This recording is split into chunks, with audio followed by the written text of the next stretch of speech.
Good morning बच्चों।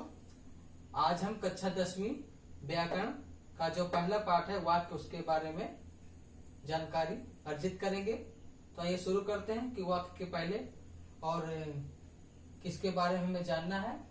वाक्य के पहले क्या क्या आता है। तो पहले वर्ण आता है। वर्ण के बारे में जानते हैं। तो वर्ण भाषा की छोटी इकाई होती है, इसके टुकड़े नहीं किए जा सकते, या दूसरे शब्दों में हम कह सकते हैं कि वर्ण भाषा की लघुतम इकाई है, जिसके टुकड़े नहीं किए जा सकते। अब शब्द के बारे में जानते हैं। शब्द किसे कहते हैं। तो वर्णों के सार्थक समूह को शब्द कहते हैं। वाक्य के बारे में जानते हैं। तो वाक्य परिभाषा जानते हैं। दो या दो से अधिक पदों का वह सार्थक समूह जिसका पूरा पूरा अर्थ निकलता है, उसे वाक्य कहते हैं। फिर से एक बार, दो या दो से अधिक पदों का वह सार्थक समूह जिसका पूरा पूरा अर्थ निकलता हो, उसे वाक्य कहते हैं।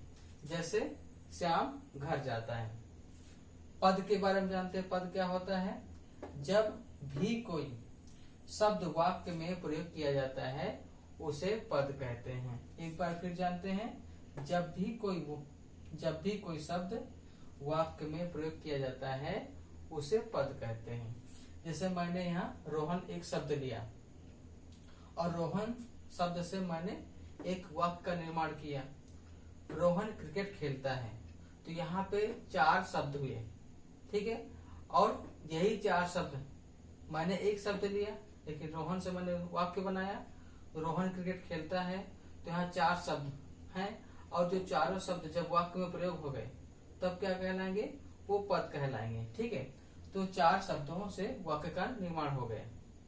इसके बाद वाक्य के जो तत्व हैं, जो वाक्य की जो विशेषताएं हैं, उसके बारे में जानते हैं कि वाक्य का निर्माण जब हम करते हैं तो हमें किन किन बातों का ध्यान रखना है। पहला क्रम, दूसरा आकांक्षा, तीसरा योग्यता, इसके बाद चौथा है सार्थकता, और 5वां निकटता। निकटता का मतलब होता है समीपता। पहले तत्व के बारे में जानते हैं। वाक्य में पदों का निश्चित क्रम होना चाहिए, नहीं तो वाक्य निरर्थक हो जाता है। जैसे जाता है वह घर, आपको यहाँ पे दिखाई दे रहा होगा कि ये जो वाक्य मैंने लिया है, तो यहाँ पे आपको क्रम दिखाई नहीं दिया होगा, ठीक है। तो उसको हम क्रम से सजाकर देखते हैं। वह घर जाता है, वह घर जाता है, तो यह जो है जो वाक्य बना है, ये वाक्य कहलाएगा। लेकिन जाता है वह घर, ये जो हमने वाक्य बनाया है, यहाँ पर क्या दिखाई दे रहा है कि यहाँ पे कोई निश्चित क्रम नहीं है, ना कर्ता का कहीं पता है, ना क्रिया का, ना कर्म का, ठीक है। और यहाँ पे वह घर जाता है, यहाँ पे कर्ता, कर्म और क्रिया के आधार पर वाक्य का निर्माण किया गया। इसके बाद दूसरा है आकांक्षा। आकांक्षा का मतलब क्या होता है। श्रोता की जिज्ञासा, सुनने की जिज्ञासा। जैसे अगर हम उस लड़के को कहकर मौन हो जाए, चुप हो जाए, तो सुनने की जिज्ञासा बढ़ जाती है। मतलब कि यदि हम किसी के बारे में कुछ बोलना चाहें और अधूरा वाक्य बोले, तो अगला आदमी ये सोचेगा कि वो क्या बोलना चाहता है, ठीक है। तो वो क्या होता है, श्रोता की जिज्ञासा कहलाती है, ठीक है। जैसे उस लड़के ने चोरी की, तो यहाँ पे आकांक्षा है। इसके बाद योग्यता। जैसे माली आग से पौधों की सिंचाई करता है। अब यहाँ पे आग का गुण क्या होता है।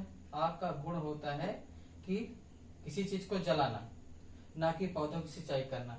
तो यहाँ पे जो मैंने वाक्य का निर्माण किया है, तो यहाँ पे योग्यता नहीं है। यदि हम आग जो शब्द है, वहां पे यदि पानी शब्द का प्रयोग कर दिया जाए, तो वाक्य क्या हो जाएगा, योग्यता के आधार पर हो जाएगा। और वाक्य कैसे बनेगा, माली जो है पानी से पौधों की सिंचाई करता है। तो हमें जब भी वाक्य बनाए, तो हमें क्या करना है, योग्यता का ध्यान रखना है। इसके बाद सार्थकता।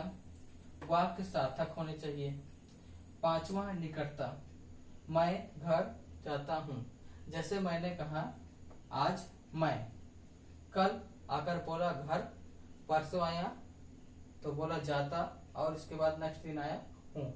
तो आपको यहाँ पे जो मैंने शब्द बोला, जो वाक्य बोला, तो वहां कहीं ना कहीं दूरी दिखाई देती है। ठीक है, तो जब भी हम वाक्य बनाएं तो वाक्यों में समीपता का ध्यान रखना है। ठीक है, समीपता का ध्यान रखना है, तभी वह वाक्य कहलाएगा। इसके बाद वाक्य के अंग के बारे में जानते हैं। तो वाक्य के अंग कितने हैं? तो 2, उद्देश्य और दूसरा विधेय। उद्देश्य क्या होता है? तो वाक्य में जिसके बारे में कुछ बताया जाता है वह उद्देश्य कहलाता है। और उद्देश्य को और किस नाम से जानते हैं? कर्ता के नाम से जानते हैं। इसके बाद दूसरा है विधेय। विधेय क्या होता है? उद्देश्य कर्ता के विषय में कुछ बताए थे, जो कुछ बताया जाए वो क्या कहलाता है? विधेय कहलाता है। ठीक है, और यदि मैंने यहाँ पे एक उदाहरण लिया है, जैसे राम घूमता है, यदि हम इसको अलग करें तो राम क्या कहलाएगा? राम आपका उद्देश्य कहलाएगा और घूमता है आपका विधेय कहलाएगा। ठीक है, तो अलग करने के लिए भी आता है, आपको उद्देश्य और विधेय बताना पड़ता है। और वाक्य का निर्माण जब हम करते हैं तो हमें किन बातों का ध्यान रखना है? कर्ता, कर्म और क्रिया। कर्म नहीं रहेगा तो काम चल जाएगा, लेकिन वाक्य में कर्ता का और क्रिया का होना बहुत जरूरी है। ठीक है, तो अभी हमने वाक्य के बारे में जानकारी अर्जित की। अब वाक्य के जो प्रकार हैं, हमने 9वीं कक्षा में वाक्य के जो प्रकार हैं, जो भेद हैं, अर्थ के आधार पर और रचना के आधार पर, तो अर्थ के आधार पर हमने 9वीं कक्षा में अध्ययन कर लिया था। अब हमें 10वीं कक्षा में क्या करना है? रचना के आधार पर वाक्य प्रकारों के बारे में जानना है। और रचना के आधार पर वाक्य कितने प्रकार होते हैं? 3 प्रकार होते हैं।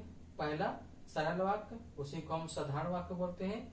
दूसरा होता है संयुक्त वाक्य और तीसरा होता है मिश्रित वाक्य। इसके बारे में हम इसके बाद जानेंगे।